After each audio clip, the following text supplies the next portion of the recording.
All right, everybody. Hello and welcome to another video from Wholeo Awakening and Thunder Dragon Neigong. Josh here with you again to talk about another one of our important concepts and practices that applies to everything we do here at Wholeo Awakening and Thunder Dragon Neigong. And this time it is meditation, which is, again, one of the most important core practices that ties into all of the internal arts. Now, again, as with all the ones that we've been talking about in the past few videos, meditation is, as a word itself, very well known. But as for the actual meaning and the practice and how to go about it, there is endless ambiguity and misunderstanding as to what the practice of meditation actually entails and what it means.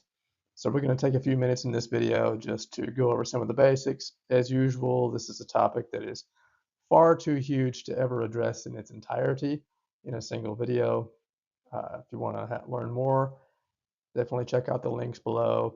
Check out the website and the courses and classes that we have there for more information. But here we just kind of want to clear away some of the common misunderstandings and misconceptions and talk a little bit about what it is and how it is practiced. So, as always, before we begin, make sure that you like, subscribe, follow, whatever is applicable for wherever you're watching this, so you can be notified of future videos and educational materials and events that we have going on. And with that said, let's go ahead and get started to meditation, the art of stillness. Now, while meditation is common across all cultures, we'll particularly be looking at the Buddhist and Taoist traditions, which are most pertinent to what we do here in our classes, but we will touch on some of the others as well. So first off, what is meditation? That's a huge question and a huge topic, and really difficult to answer succinctly, but essentially, meditation is the practice of inner stillness. There are many things that are called meditation. If we sit and think about something, think about a concept, or think about something we read in a book, or think about an object or an image, we can say that that is meditating on that topic, on that object, on that concept. And that's how it's often used. I would say even most often used in most circumstances and contexts is we're meditating about something or meditating on something. You'll hear that very often, for example, in Judeo-Christian use of the word meditation. We're meditating on God's word, meditating on the word, on the text, on the meaning of the text, which is a beginning of it. I will say also that even though we can start there, we can also apply the deeper principles that we have more in Eastern meditation to that as well. We start with a meditation on the text, thinking about it rationally, logically with the mind, and then we start to move deeper and unveil deeper layers, getting closer to the core meaning of the concepts behind the words, and getting closer and closer, narrowing it down toward a meditation upon God himself. But oftentimes people, when they say meditation, they're just talking about this idea of just meditating on something. Meditation is the art of watching the mind, calming the breath, and returning to what is most essential. Now, when we're looking at more of an Eastern perspective of meditation, we're looking more at becoming untangled, detached from our thoughts and feelings, the things that float around in the mind throughout the day. We're separating ourselves from the thing, from the thought, and observing the thought without any biases, without any attachments.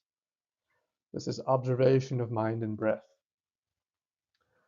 allowing the breath to flow naturally, or to use a breathing technique to bring about various results that we might want, but allowing ourselves to simply be in stillness, to be in the presence of ourselves in this moment in time, and to seek a path of clarity and inner transformation.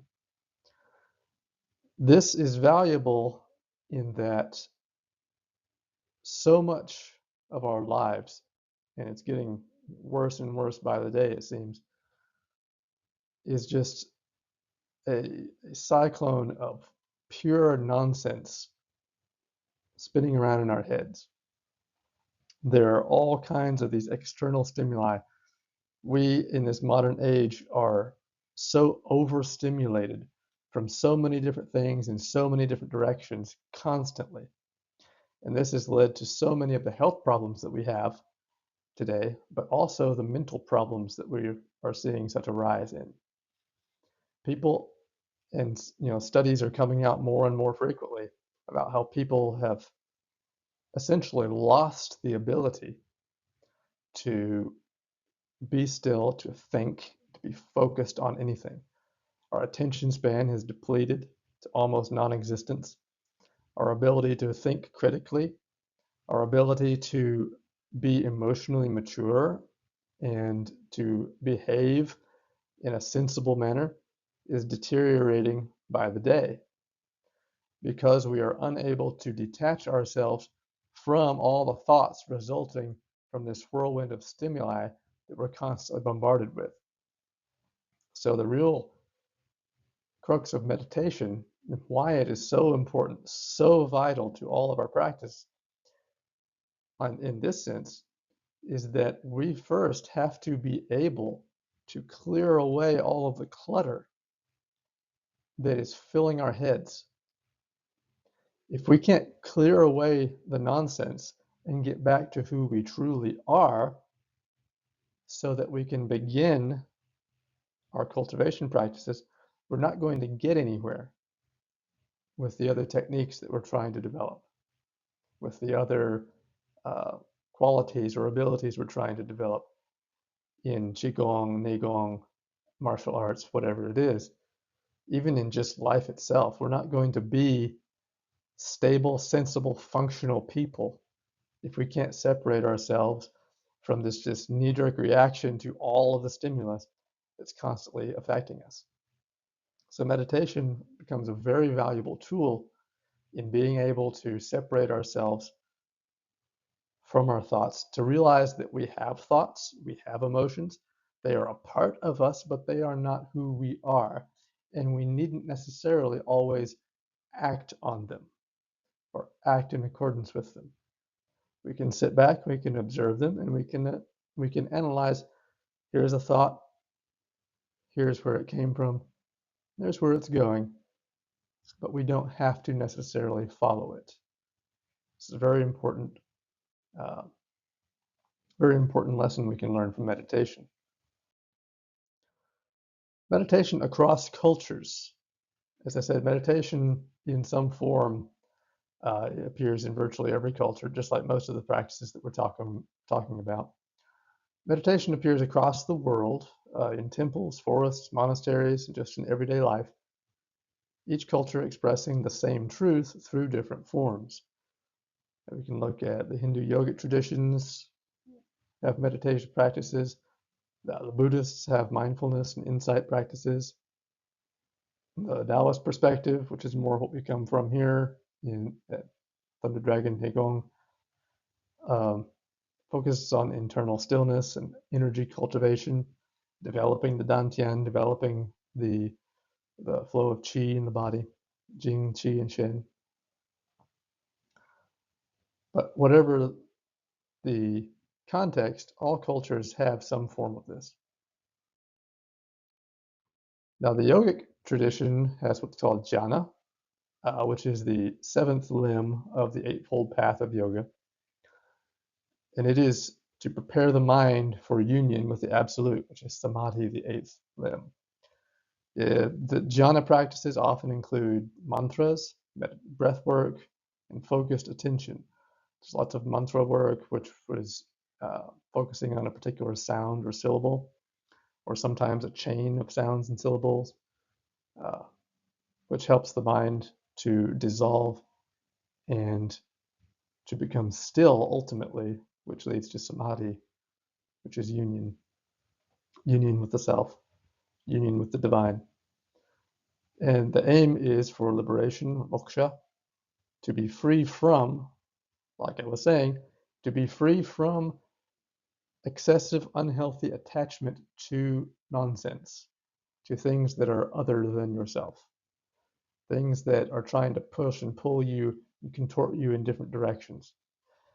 Really, what we're looking at here is becoming centered, having yourself centered in yourself so that you can react intelligently, reasonably to any situation that you're in, and you are not being carried about by the whims of your thoughts and ideas and emotions and the provocation of the things around you.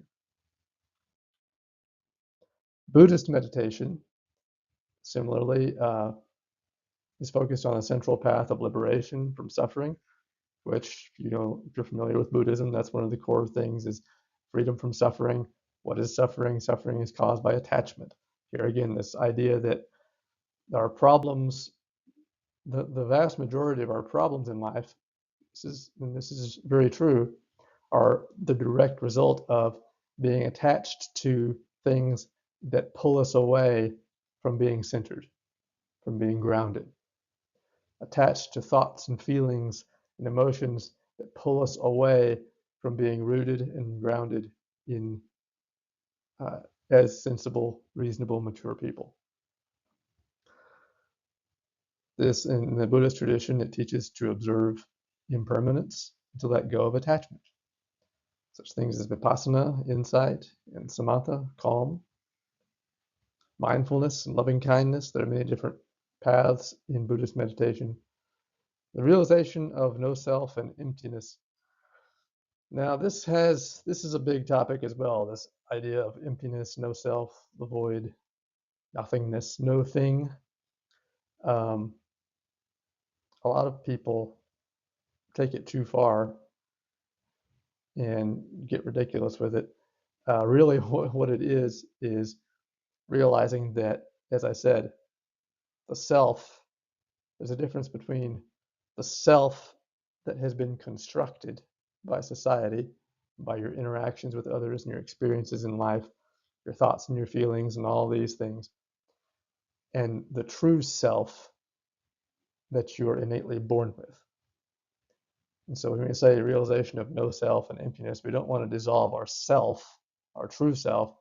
We want to dissolve away all of these frivolous attachments and things that have come to bind us and bog us down in our lives. Now, there are many who would disagree with that and say that you totally dissolve the soul itself, which has problems with it. We don't want to get into that right now. But that's the gist of Buddhist meditation. Then there's some of the more common paths of meditation, Zen or Chan Buddhism, Vajrayana. In Zen, one simply sits. In Vajrayana, one transforms through visualization. Both aim to awaken the mind from illusion, the illusion of the distractions that we encounter in life. Zazen is just sitting, having direct experience in the moment. There are koans that are used, which are sayings or phrases that are designed to take the mind beyond logic, seeming paradoxical statements that can be sort of like mantras, a little different. Deity yoga and mantra in the Tibetan practices, which can get very complex and intricate, visualizing specific colors and deities and things going on in specific areas of the body. And again, here, the deities are symbolic of archetypal concepts and energies that are at play in the universe, in the world, in the self. All of these things can be incorporated into uh, varieties of meditation. As I said, meditation proper really is that samadhi, it is that place of stillness. But there are many things that lead up to it and are associated with it that are loosely called meditation in many practices and cultures. Taoist meditation turns inward, not to escape the world, but to return to harmony with it. Again, to be in one with the Tao is to be at one with the way, the natural way of the world, the way of the divine order. It refines energy and spirit through stillness. It seeks alignment with the Tao and cultivates qi and shen, emphasizes emptiness, flow, and internal alchemy. Now, here again, the Taoist perspective is more what we take here at, in our practices that we teach, Wholeo Awakening and Thunder Dragon Neigong, and it has to do with cultivation of our energy bodies, cultivation of our qi, the jing, the qi, and the shen. Now, in the Taoist meditation, we're really working on internal alchemy, and it is a core prerequisite to empower the moving qigong and taiji and the things that we do. We're moving in different forms, doing different practices. Those techniques, those qigong movements, are designed to mobilize the energy, the qi that we have developed through meditation. So the standing and the sitting meditation practices are where we really cultivate and build up the energy and refine it. And then we can start to move it, to mobilize it with our moving practices. So a lot of people like to skip over the uh, standing and sitting practices in Taiji, for example, or in Qigong, uh, and they just want to go to the moving part because, again, people have no attention span, they have no willpower, and they can't sit still and be with themselves in silence. But it is vitally important that we have those practices of stillness because that's where we really build the energy that we can then use in our moving practices. If you're just doing the moving practices and you haven't stilled yourself and you haven't cultivated anything, then you're getting a little bit of exercise, but that's about the extent of it. You're not really going to progress with cultivation unless you've done the meditative work. So Taoist meditation focuses on this, developing the energetic uh, systems of the body. So various Taoist methods guide the practitioner from external calm to internal transformation. So we have such concepts as Zhuowang, sitting in forgetfulness. Then here again, stilling and releasing the thoughts. Neigong, inner observation, observing the self from within. Tai Chi, embryonic breathing, particular breathing patterns that are used in cultivation. Some systems use visualization, some don't. My system, my teachers do not, but it's perfectly fine if that's what you want to do, if that's what your school teaches. Energy refinement is the idea. We're working on cultivating and refining our energy. So these are the points of Taoist practice. It's not simply to be freed from our attachments, but also to cultivate and refine the self. Here again, we have a focus on the three treasures. In Taoism, meditation refines the three treasures, the Jing, the Qi, and the Shen, distilling them into pure spirit and returning to the Tao. Jing, refined to Qi, refined to Shen, to Wu, to emptiness, to non-duality, and then to the Tao, to the way. And this is the process of internal alchemy, or Neidan. It's the cultivation of longevity, clarity, and harmony. So why do we meditate? Well, there are many different reasons, and all these different variations and related practices in meditation can be useful depending on what your purpose is. Whether Taoist or Buddhist or anything else, the heart of meditation is to awaken, to see clearly, to live fully, to die without regret. We want to calm the mind, refine the spirit, and realize truth beyond thought. In the Western world, we are obsessed with our thoughts. Everything is about our thoughts and our ideas. Those are very useful tools. They are wonderful things, but they are not who we are. We shouldn't and we ought not to identify with them. And that is the value of meditation, to get beyond these distractions, to be centered in ourselves, in who we truly are, to walk rightly, the path of the Tao, to be in harmony with the way of the divine, as God has designed the world. Once we are in that place, rooted and grounded, then and only then can we make intelligent and wise and beneficial use of our thoughts and our emotions and our passions, and all of these things that we enjoy in life. These things are wonderful and they are wonderful tools, but if they are possessing us, then they are corrupting us. So we want to return to the source and be grounded so that we can use these things for the beauty that they are intended for. So we have here some shared wisdom between traditions. In Taoism, we see the goal is to merge with the Tao. Buddhism is to liberate from suffering, to release attachment. The methods, Taoism uses stillness, breath, energy flow. Buddhism focuses on mindfulness, insight, compassion. The focus in Taoism is the development of qi, dantian, shin, the spirit, the mind. Buddhism focuses on impermanence, emptiness, no self. Here again, be cautious with that one. Don't obliterate your ego. You need it. It's a part of you. Just learn to have it in its right place. East and West, Taoist and Buddhist, meditation offers a common message. Return to the source and find peace within, which is the real point. So what are some of the practical benefits of meditation? It's not only a spiritual tool, it's a medicine for the modern mind. Again, the modern mind is plagued by excessive thought. You can't stop thinking.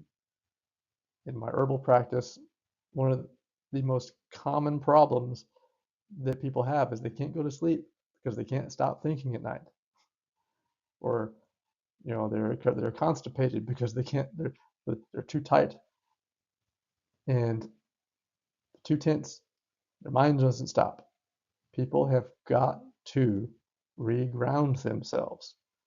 They are literally destroying themselves, mind and body, by thinking too much. And it's one thing to have productive thoughts, but people nowadays don't even have that. It's just mindless nonsense, constantly swirling 24/7, and it's destroying people. And so this is why meditation is so important. Learning to still the mind and to sit in silence with oneself, to simply observe nature, to not interact, to not pursue, to not engage, but to observe. When we do this, it can reduce anxiety and stress. It improves focus, attention span, it improves sleep. It enhances emotional balance so that people are grounded in their emotions. They're not flying off the handle at every little thing. It strengthens vitality and presence in the body. So many things in all aspects of our being can be directly improved by learning to simply detach from our thoughts and return to a grounded state of presence. This is why it's so important for people to be exposed to this. Meditation is a way of life. It's not something that we do, it's something we become. a way of seeing, listening, and living from the center. The more you do it, the more it gradually just becomes second nature. It becomes a part of how you behave. Just like in our Tai Chi practice, the idea of moving through all the forms is to develop these concepts into the body, to develop these methods of moving into the body so that we're just naturally move this way. And then everything becomes Tai Chi. In the same way, with our breath work, we learn to breathe in such a way that we just naturally breathe that way. We learn to meditate so that we just naturally are in this meditative state, so that we are always calm and centered, no matter what storms are going on around us. The way returns to stillness. In stillness, clarity arises.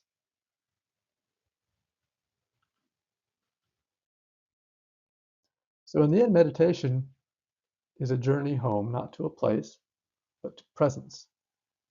To sit, to breathe, and to be as we truly are. Begin where you are. One of the most common arguments against it, I said, people resist and they say, well, I can't stop thinking, so I can't meditate. Stopping thinking, stillness of thought is the end result of meditation. It's not where you begin. You begin where you are, and you gradually, through practice, can still your thoughts. It's like saying I can't meditate because I can't stop my thoughts is like saying I can't work out because I can't lift 500 pounds. Well, you'll get there. You start where you are, and you'll get there through practice. See, here again, people don't have an attention span or a willpower that will allow them to practice anything. They want everything now, and if they can't get it right now, they freak out and quit. Start where you are, be diligent, and gradually progress. Just sit, breathe, and observe. Still point is always there. So this is a quick overview of the concept of meditation. If you want actual lessons or content that will describe in more detail, be sure and check out the links below. Like I said at the start, check out the website and the other information that we have there, classes, courses, lectures, and one-on-one sessions that we offer. But until then, we will see you next time, and take care.